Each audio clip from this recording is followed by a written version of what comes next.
Jim, the season? Well, the season's in full swing in terms of harvest, Rob, in horticulture. I mean, we've got through all the soft fruits, the stone fruits and the summer fruits and the berries, but now we're into apples and heading towards kiwi fruit shortly, and avocados, and hops, all starting to come along quite nicely.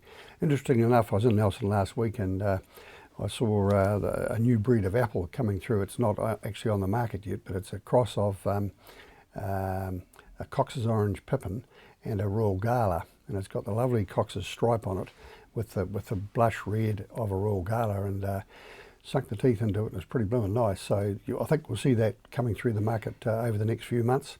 It must have a name.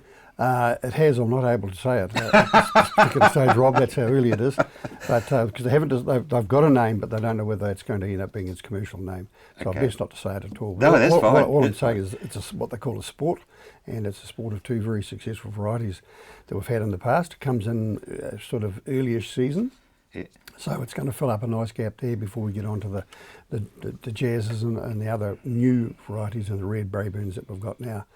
But it sort of leads me on to looking at the hop industry too, and looking at the avocado industry over the last few months, and just seeing how successful our plant breeding programs are in New Zealand. These are really what are giving us the edge in horticultural crops. We've got a lovely raspberry that was developed some 6 years or so ago, and is now the biggest selling raspberry for instance, in America. So, our plant breeders have done a really good job there, put our industry at the top. And the example of the sport apple I've just explained is a continuation of plant breeding and seeing what are the gaps in the market, and how the heck can we get an apple that's got the right size, an avocado that matures at the right time, and things like that, and the gaps that we obviously export into. The avocado industry this year is doing an absolute total success. A bit of a tough time in Australia with avocados, and that's our biggest importer of our product. And of course, the prices have gone up considerably. But we hope that in all industries, we don't like peaks. We like sort of get rid of the troughs and get rid of the peaks and have a sort of a norm is the way forward. And it's the plant breeding that's bringing that to us. We've seen it in a number of areas. And of course, the hop industry now is really expanding. I've been involved in horticulture in the South Island for just about 40 years, and I've seen 3 cycles of the hops going in and going out, and now this is the 4th one, well into the 4th one, and it's the plant breeding that's taken it there. And they've got really good varieties that are good for boutique beers, and of course boutique beer around the world is huge. So it's marvellous to see all this hard work and research coming to fore. Well, you don't think about hops. No, you don't. You think about the beer, Yes. but you don't realise just how it all gets to get there. And we're really fortunate in that we've got some very big international companies seeking our specific varieties to either tweak their already existing beers or putting into their portfolio a boutique beer. And it's great to see that it's coming from New Zealand. I mean, how do these plant breeders work? I mean, pollination or grafting or... Yeah, all of those things, Rob. They look at a whole lot of things. They look at attributes. They look at how are we going to produce an apple, for instance, that's going to have a rosy red side to it, or a slightly dark green background to it, or what? Because we're bleeding to what the consumers want, and that takes 10 to 15 years for that to happen. So we're talking about things that were happening in plant and food and places like that, in Lincoln and not so much Lincoln, but Otago University and Massey University research units that we won't see in turn for fruition probably for another 10, 15 years. But they've got to have a look. They find synthesize these products, these fruits, and they find that they break down, or they do this or they do that, or when the growing season. So it's an elimination. It takes a lot of time.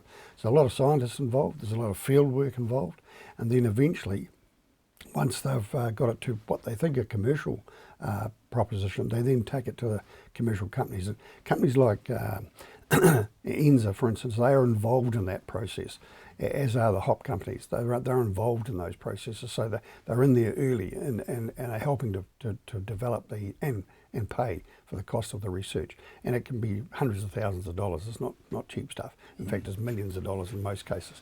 So, the avocados that we're seeing now that are being very successful in the marketplace were bred, probably 20, 30 years ago. The Braeburn, we broke through the international apple industry with Braeburn. Now, the market said, yes, we like the taste, we like the firmness. We had a little bit of trouble with internal breakdown for a while. They bred that out of the apple, and now the market over the last 10 years has said, we want actually a red Braeburn, we want a red apple, because a lot of our market going to Asia and not necessarily going to Europe, where they're quite happy with a greener type apple. And America love a red apple too, though, but people buy with their eyes. So they've now developed over the last 10 years a nice red Braeburn, and there's various versions of them. So it's just marvellous to see. And confusing for how it's done, but that's fine. Yeah, well, I mean, people go to the shop and they pick up an apple and think, well, that was nice, but they don't realise just how darn hard it is to get it where it was. You know, and people think of an avocado as an avocado, which is an That's avocado. right. Yeah, exactly. When you take the skin of it and take the nut out, yeah, it is an avocado, but I tell you what, there's a lot of work goes in the background to get that avocado to work on shelf life, colour and taste. That's what people buy. Very briefly, new rules? New rules, yeah. We've got some minor crop spraying rules coming through now through MPI, or being pushed through by the international organisations, EPA and what have you. And I mean, what they're really saying is, hey, listen, guys, we've just got to be even more diligent than we have been in the past. So anything that is not registered or not able to be registered because of cost, it becomes in what they call the minor crop ratio, and it has to conform to a default of an MRL, which is maximum residue level of 0.01.